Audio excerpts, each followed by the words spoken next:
Well, good morning, everybody. Danny back from Deepsouth Homestead. It is cold. It is wet and nasty. It's been amazing. We've had like close to 3 weeks of like bluebird effect skies. I mean, it's just been no clouds, nothing, just blue skies, cold nights, warm days. I call them warm. They're in the 60s, high 60s. And then yesterday, all of a sudden, the skies are streaked up everywhere with trails. And I told Wanda, I said, in 3 weeks we've had nothing, and now look at this. You know, I said, for people who believe that this ain't real, how can you have 3 weeks of crystal blue skies with nothing, and then all of a sudden one day there's like 100 streaks in the sky everywhere? I told Wanda, I said, within a matter of an hour or two, it's going to be cloudy. And then we'll probably get rain tomorrow to bring down whatever it is that they're putting up there, you know. So, and then that is exactly what happened. It's just amazing how you can predict it now. You can predict the weather when you see what they're doing. And of course, the rain's been good on the. It's been good on the gardens. The greens are just. I've never had greens so pretty. I don't think they're just beautiful. I mean, they're like a foot tall and big old beautiful leaves on them. It's just, everything is doing so well. You know, we had the one little freak freeze that kind of messed with the peas a little bit, but other than that, everything's been fine. I love this time of year. I love the cool, crisp air. We've spent a lot of time over at the cabin. We've been really enjoying the cabin, and that it has its pros and its cons. When we're over here. Because it's off grid, we usually go to sleep. We're usually asleep by 7:30, 8 o'clock because the cabin's dark, you know, and we don't turn the lights on, so we got a fire going in the fireplace, and the flickering from the fire at night just kind of got a glowing light inside the cabin, and that just puts us to sleep. We fall asleep in our chairs, and then at 2 or 3 o'clock in the morning, we're wide awake, wondering why we're awake, and it's the simple call. We've slept all night. I mean, we're not used to that. And then when we go back to the big house, we catch ourselves nodding off around 8 o'clock, trying to hold our head up and wondering why. Well, it's because we've been used to being over here. And I do, in a lot of ways, I think that's the way God intended for us to be. Just go to bed early, you know, and get up early. And it messes with our ability to edit videos, and we don't make as many videos when we're doing this because we're just chilling out. We're just relaxing. We're enjoying the simple life over here. And it's not a bad thing. And I really don't think it's a bad thing. It's teaching us a lot about not having electricity over here and where we fall short at, and what we need to do to make things better for ourselves. The one issue we have over here is we've got to drill a well of some sort so that we can either hand pump water or put in a well bucket where we can actually, you know, draw the well with a well bucket, draw the water with a well bucket. We've got to do one or the other. Not sure which one it's going to be yet. But that's another bridge to cross when we get there. We don't want to wait too long, because if something happens, we want to make sure we have everything in place to be able to survive over here. And I believe we could now, to be honest with you, because I do have wells at the house over there that we can draw water out of by hand, or put a hand pump on them. I have the hand pumps and everything. I could convert them over real easy. It's not a problem to do. But, you know, I mean, guys, I said things like that to say this. Nobody, and this is hard to say, especially to our family and our real close friends and stuff, nobody's going to come save you when stuff goes wrong. And I think that's the one thing that we forget about, is that if something happens, nobody's coming to help. I mean, it's just, if it's cataclysmic, nobody's coming. The law's not coming. If somebody comes and tries to break in, the law's not coming. If something catches on fire, the fire department's not coming. nobody's coming. And I think that's the cold, hard facts that we're not really thinking about. You know, we talked about on the live stream the other night a little bit about one of the biggest issues in survival when something massive happens, and this is one of the reasons why in the service men are trained so vigorously, is that it's the psychological effect of something like that when it happens.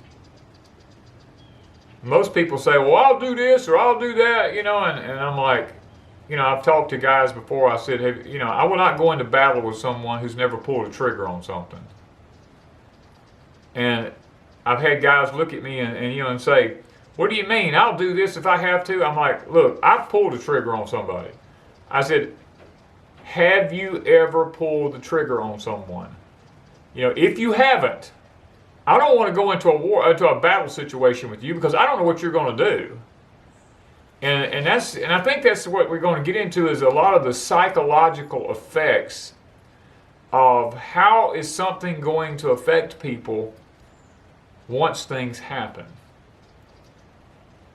And I think that is going to be the biggest downfall that we face, is going to be that side of it. Not necessarily the fact of what we have stocked up. I mean, I think a lot of people will have a lot of stuff stocked up.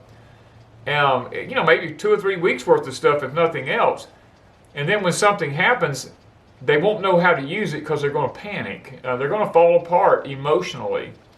And I guess the one thing that is going to affect people more in the world that we live in today, especially older people, is there's not going to be going to a doctor. You know, nobody's going to be going to a doctor. You're not going to a hospital. No ambulance is coming for you. These are things that we don't take into consideration when we're talking about a life-changing event, some sort of LCE happening that's cataclysmic. I mean, you take, for instance, when Katrina come through here where we were at, you wasn't going to a gas station and get any gas because there was none. You wasn't calling 911 because there were no phones. The 911 wasn't coming anyway because they probably couldn't get to your place. I mean, the hospitals had emergency generators, and if something happened and you had a way to get somebody to a hospital, that was different. But there was no gas to be bought. There was no food. You wasn't going to a grocery store because all the grocery stores were shut down. If you did not prepare, you were just stuck. I mean, we were 20-something days here with no electricity and no way to stay cool in the heat of the summer, other than just the simple fact of I had a generator, and I have to admit I was prepared. I mean, I had gas I could run for months, but and my freezers were all, I mean, we started eating out of freezers, and we probably ate better then than we've ever ate because we were eating, you know, steak and shrimp, and I mean, we had all kinds of stuff, hamburgers, and I mean, all types of fresh vegetables and everything out of the freezers that we had at that time. We just decided to set up the old barbecue grill because I had a lot of propane bought up and everything, and when we just, you know, we cooked off the grills, and I used a lot of wood because I have a wood system that I can cook on. We used a lot of that.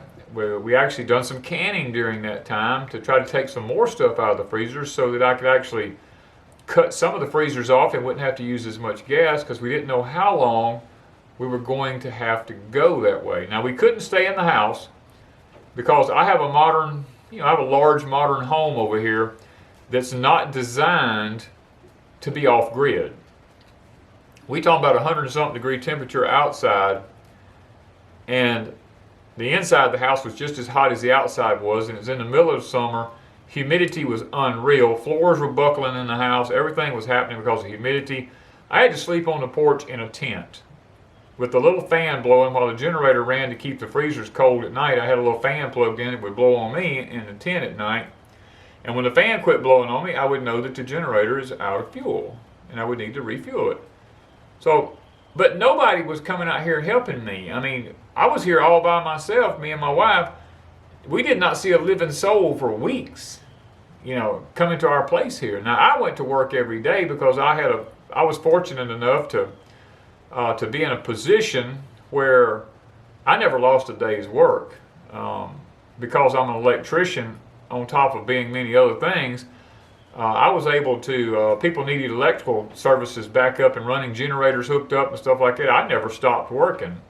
I kept right on. I kept my crew going. We never missed a day, but I would come home every evening to no electricity. You know, I had generators to run on the job, so I could go and run generators and stuff. But that's part of being prepared.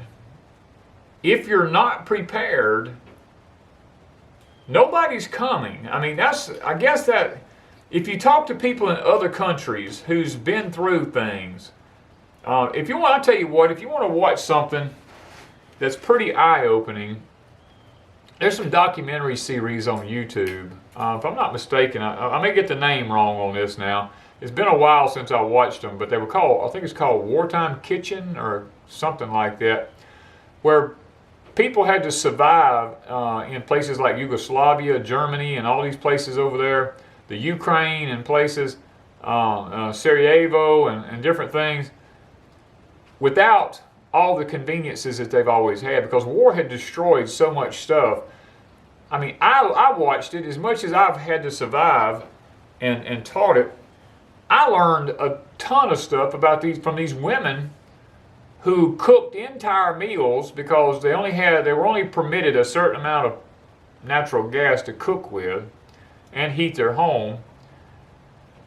They were only, I mean, when you're only allowed a certain amount to do something with, it's not like what the Great Depression was here, and my father explained to me.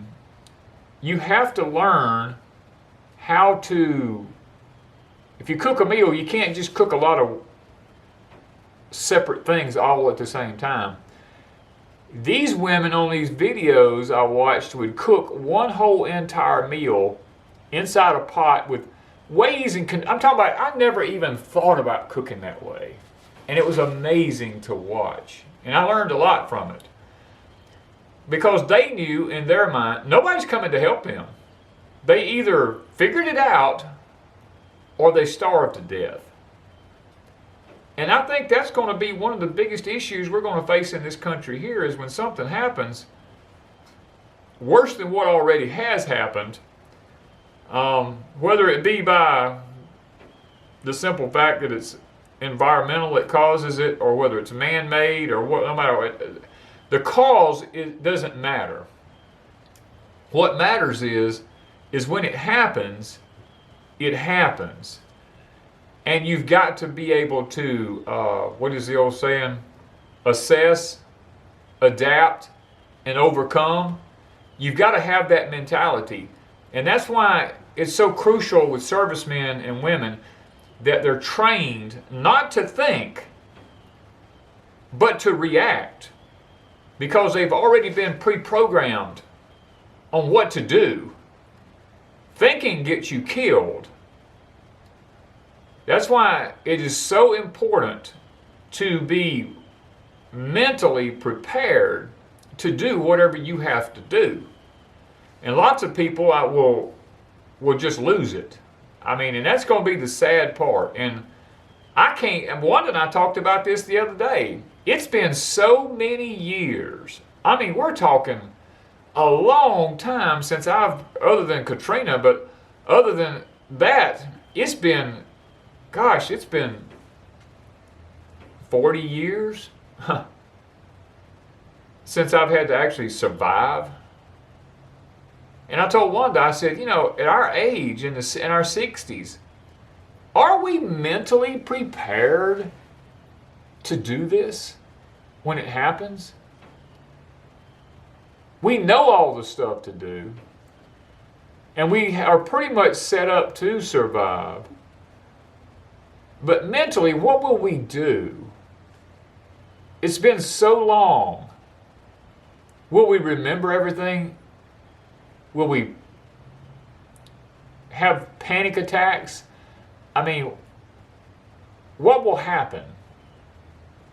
You know, the old adage, if you don't use it, you lose it, is a very real, very real scenario. I mean, as fluently as I used to speak Spanish and different things, I barely can speak it now at all. When I hear somebody, I'm like, I can't even make out what they're saying because I don't use it anymore. And if you don't use it, you lose it. Now, you know, if I'm around somebody for a while, I pick back up on lots of stuff. But in a crisis situation, you don't have time. Time is not your friend in a crisis situation. In a crisis situation, I mean, every moment is of the utmost importance. I mean, 3 hours without heat, you can die. 3 days without water, yeah, you can die. You know, 3 weeks without food, yeah, you're possibly going to die.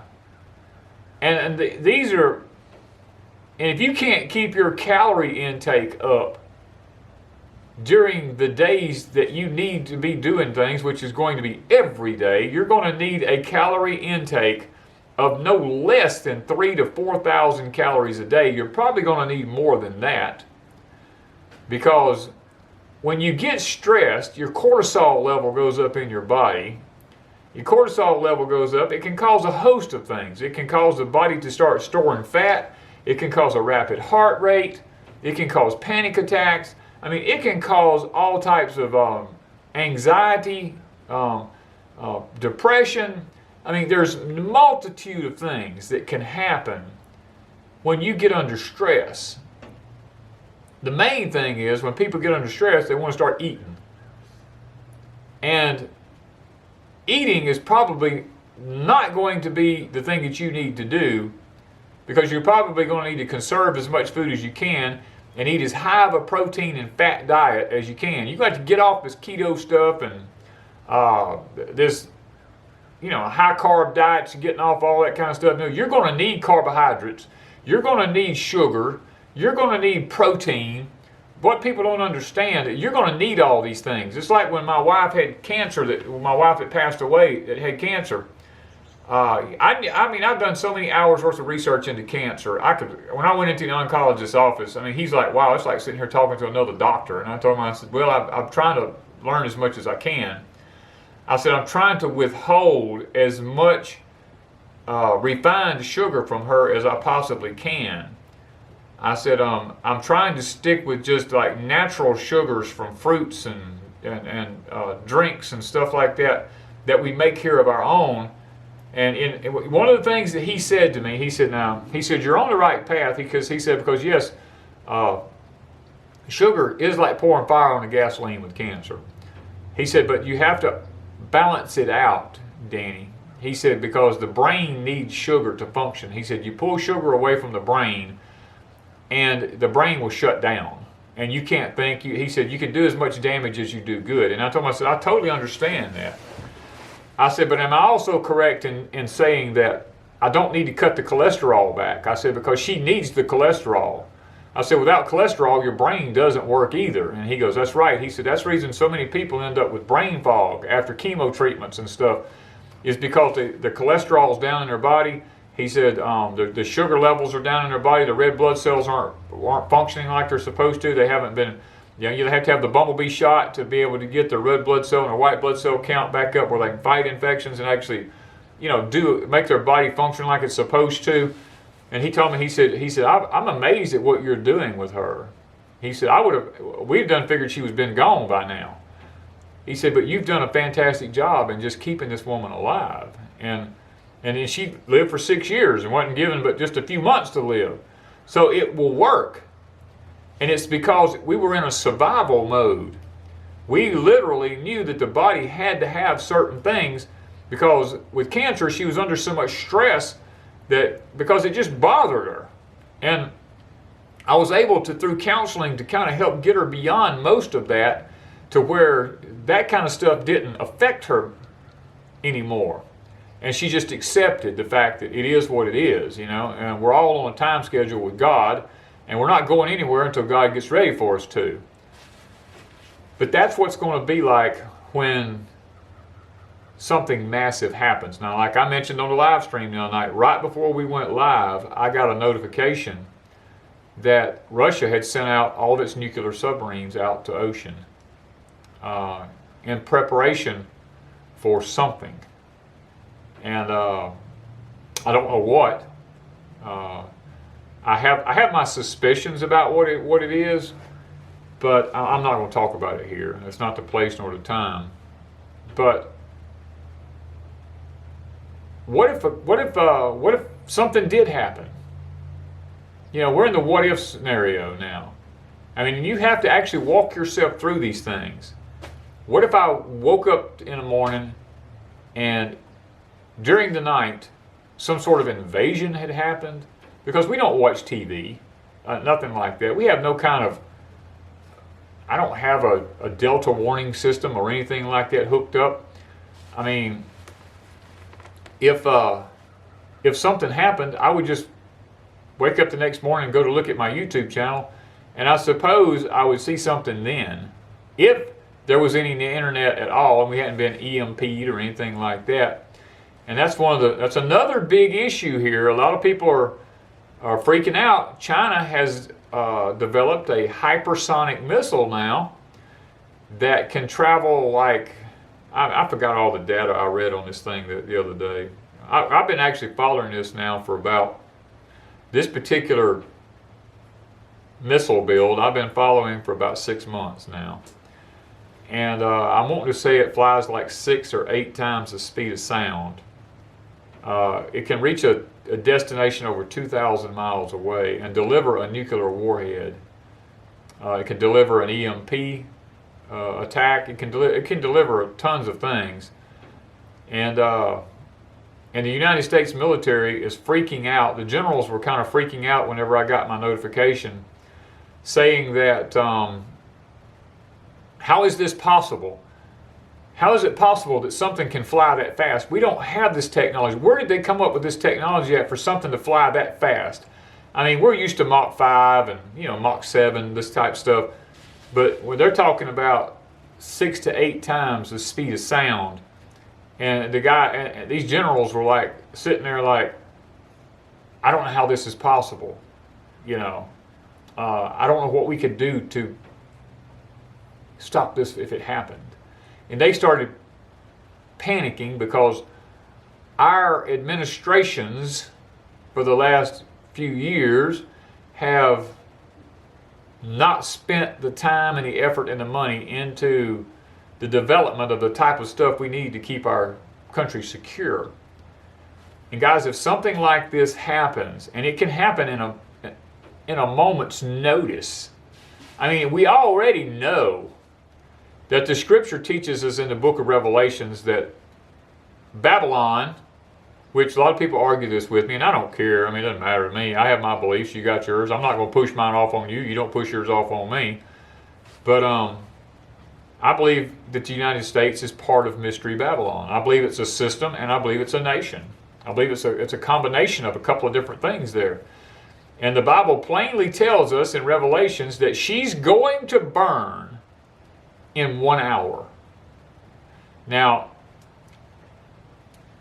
I do believe that Mystery Babylon is actually a seat, which is and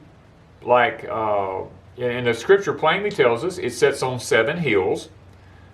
And so we're sitting here, Washington, D.C. sits on 7 hills. New York City sits on 7 hills. I mean, the Vatican sits on 7 hills. There's lots of places it sits on 7 hills. And so if it happened to be the United States, and say the Washington, D.C. was hit and burnt in 1 hour, our whole governmental structure is over. What then? What would you do? How would you react? Because nobody's coming to save you. Nobody's coming to help you. It's going to be every man for himself, every woman for themselves, every child for themselves, every creature for themselves, just trying to survive. And at that point, we will find out who we are, how well we're prepared, how much knowledge we have about surviving, it's going to be too late to do anything at that point. I would suggest now gathering up as many paperback books as you can possibly get your hands on about survival of any kind, whether it's wild edibles, and you got to get wild edibles for your area, because you eat the wrong thing. I was talking to a young lady the other day about eating the wrong things. You'll die. We were talking about mushrooms, and she's becoming very knowledgeable on these mushrooms and stuff. And we were talking about, and I told her, I said, yeah, I got mushrooms all over my whole place. And I said, they come up in the cow patties and everything. And they told me, said, oh, don't ever touch them. They said, because that's the ones that, those are hallucinogenic ones and stuff. And said, if you don't know exactly what you're eating, and you eat it, you don't get a second chance. They take you out. And we were talking about that. And a lot of your wild edibles is that way, like wild onions. If there's a plant out there that looks just like a wild onion, smells just like a wild onion, you eat it, you will die. There's no antidote for it, you're going to die. You know what I mean? So you better know what you're doing before you do it. And you need good books with color pictures showing all the different wild edibles for our area or your area where you live at. Don't get them for my area, get it for your area. You check out the region of the country you live in, what your wild edibles are, because your wild edibles will be different than mine. And learn what wild animals live in your area, because pretty soon they'll be extinct, just like they were after the Great Depression. Most of them were killed out, the deer and when the buffalo was all killed out everywhere predominantly. I mean, everything will be killed out because people will be trying to survive. And guys, I mean, today is not meant to be a doom and gloom type of video. It's meant to be educational. It's meant to be one about gaining knowledge. Get as many books as you can get your hands on. Don't do this e-file, downloading something onto a Kindle. Because when the system goes down, all that goes away. Don't put it on a hard drive. Don't put it on a disc. Get paperback books. Something you can visually lay your hands on and touch and see. That's why we've been telling people, get the Jadam organic farming books, the Korean organic farming literature.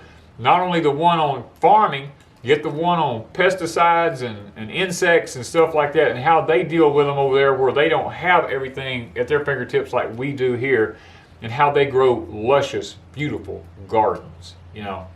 This kind of stuff is invaluable. I mean, basic butchering video books, get all this stuff. The Vegetable Gardener's Bible, Carla Emery's, my bull's down here pushing his head against my fence. I heard something making a noise. I mean, but all of this kind of stuff, that is what you've got to have. Get your hands on it and secure it now while it's available. And guys, that's all I know how to tell you. I mean, I can't do it for you. So it's going to be up to you. Because when stuff happens, and it's going to happen, nobody is going to be coming to help you. As a matter of fact, if somebody comes, it's probably going to be to take what you have. So with that being said, guys, put forth some good efforts. Pray earnestly that the Lord will give you wisdom and guidance in what to do and when to do it. And ask for understanding when you do. Thank you, guys, from Deep South Homestead.